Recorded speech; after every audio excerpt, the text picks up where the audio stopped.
You can fly for a good 4 to 5 hours over just absolutely solid forest. It's amazing. David Jacobson spends much of his job for a missionary air service flying over Congo. In landmass, Africa's third largest country, in natural wealth, he says, it's likely first. Just where we're flying now, there's some places you fly that it even messes up your compass of the airplane. There's so much gold and other minerals in the ground, believe it or not. Amid its vast timber forests, Congo has some of the world's richest deposits of gold, copper, diamonds, and coltan, a substance essential in cell phones. But most Congolese can barely afford food, let alone a cell phone. The picture in this cell phone ad, a miner calling in his big find, could not be farther from the real lives that thousands of people lead or imperil. The more realistic scene is played out daily as scores of freelance miners work from small holes more than 50 feet below ground. Clay-like soil is hauled up in small bags, then down to the riverbank. The soil is sifted. The yield, if any, is tiny industrial-quality diamonds. Theodore Bechmanga leads a team of miners. You can see I've been working from morning until now. I don't have money. I don't know how my kids are going to eat today. I've been working 4 months now and have earned less than $100. Less than $100. The diamonds they do find are sold through a chain of middlemen that begins in a market near the mines. Eventually, some stones reach bigger dealers like Alphonse Kasanji, one of far too few Congolese playing in the big leagues, he says. Kasanji says most miners, even the lucky ones, are vulnerable to being cheated. Au moment où un créateur attrape un diamant qui coûterait par exemple $100,000. They can have a stone valued at $100,000, for example, but they will wind up selling it to whites or Lebanese dealers for $30,000. Those people take that money to their own countries. They don't contribute to building roads here. It doesn't benefit the local population. In fact, Congo's history is filled with rape and pillaging by foreigners like Belgium's King Leopold and homegrown dictators like Mobutu Sese Seko, who pocketed billions and changed the country's name to Zaire. More recently, there have been the rival warring factions and invasions from neighboring countries. Warfare in Congo has claimed, by some estimates, as many as 4 million lives in the past decade. Many have died directly in fighting, many more as a result of war's consequences, from disease and deprivation. Today, 2.5 million people live in camps, displaced from their homes and fields. Despite an internationally brokered and enforced peace treaty, which installed a transitional government in 2002, about 1,000 people still die every day from fighting, diseases, and treatable illnesses. But the UN says it's critical that elections, which are called for under the treaty, be held to reverse decades of despair. On July 30th, some 33 candidates will be vying for the presidency, another 9,000 for the 500-seat parliament. A second round of elections will install local representatives, including governors in 11 provinces. Retired U.S. diplomat William Swing is the UN's chief administrator here. In a way, the elections are the beginning. Up to now, we've been in a transition trying to achieve a modicum of reconciliation that would allow the people to close ranks and say, we're all Congolese, let's go forward together. People are now, frankly, tiring. They're really fatigued from the transition. They want to move on. The elections, it is time for elections. They should be held now. One of those running for parliament is Dominique Kankou, interim governor of Kasai, the heart of diamond country. He says his province hasn't seen any of the wealth it produces. Taxes from the region's official diamond mine, which is leased by the state to South African and Canadian companies, go entirely to the capital, Kinshasa. This is the only state-owned company that produces money today for the country. But what is shameful is that the money doesn't stay, even 1% doesn't stay in the province for the development of the province to improve people's life. Diamond dealer Kasanji wants to replace Kankou as governor. He says he wants to bring more equity to the diamond trade to make what's above the land more reflective of the wealth beneath it. Et puis, il n'y a pas de route. We don't have roads. We don't know how to bring food here from the countryside and vice versa.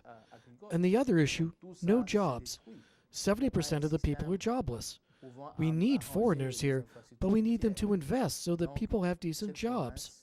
The country has been run since 2002 by an interim president, Joseph Kabila, son of assassinated dictator Laurent Kabila. He serves with 4 vice presidents from rival parties. Viva! Viva! Viva! Kabila is expected to win the presidency this time. Miners like Theodore Bachmanga aren't sure elections will bring any difference to their lives or any difference from the current transitional government. I don't really care who wins. As they say, whoever marries my mother becomes my father. I think we've been dealing with thieves. Some political parties and the influential Catholic Church have also expressed misgivings about the process and called for postponing the elections. One leading party, the UDPS, is boycotting them. Spokesman Valentin Mubaki says it's a deal that rewards corrupt, violent warlords, and he suspects the motives of the international community. Why people are so running to Congo? Is it for Congolese people? No. Is it for Congo? No. It's for Congo soil.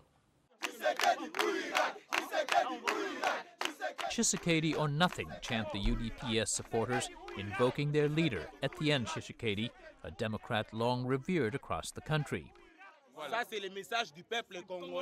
This is the message of the Congolese people. We don't want the election rigged. The election is being run from Belgium. There really is no choice in who to vote for. We don't want this because the people are sovereign.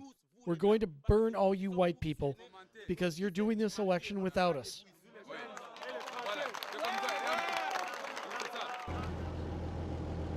In Congo's war-ravaged eastern region, there seems greater support for the electoral process. About 90% of voters registered, and an even greater number voted for a referendum last December to approve Congo's new constitution. Most people we talked to said they plan to vote again in the elections. Maybe, they say, the election process will bring peace and a return home for more than 2 million displaced Congolese, refugees like Kialo Kasamani from unspeakable horror. We've been here for 3 years. I left Bunia 3 years ago. We fled when a neighbor, a young man of 18 years, was killed. The dogs were eating him. We fled by foot, me and my 5 children. We walked here. Took 10 days. There was no food, nowhere for us to sleep. She hopes she can return home after the election. I am hoping to go back to Bunia. We really suffer here. I am a nurse and there are other people who have skills and they're not able to do anything. There's no way to live here, can't pay school fees. We work for other people but for such low wages, $1 a week. Who can live on that, $1 a week? The election itself has been an immense logistical challenge. Everything from ballots to equipment to observers had to be flown in. Election officials, protected by some 18,000 international soldiers, are working overtime to ensure that all 28 million or so voters can cast their ballots across this vast country. Laurent Paluku heads the Electoral Commission office in the eastern town of Beni.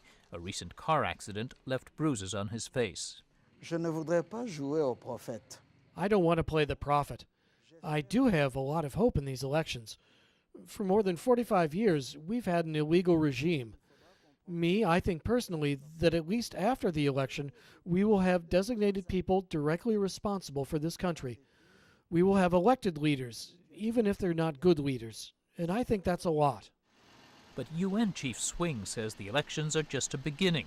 He says international assistance, already more than $4 billion, will have to continue for years to achieve a stable, truly democratic Republic of Congo. There is a tendency to see the elections as the exit strategy. I think we have to be more focused on what I would call a sustainment strategy. First of all, there will not be a formed integrated army. There will not be a new police force. You will still have these 10,000 foreign armed elements there. You'll still have armed local militia forces that will need to be disarmed, and you will still have a need for the state authority to be extended to all parts of the country, which hasn't happened yet. So there's a lot of work to be done. Assuming no last-minute delays in the elections, official results will be released in mid-September.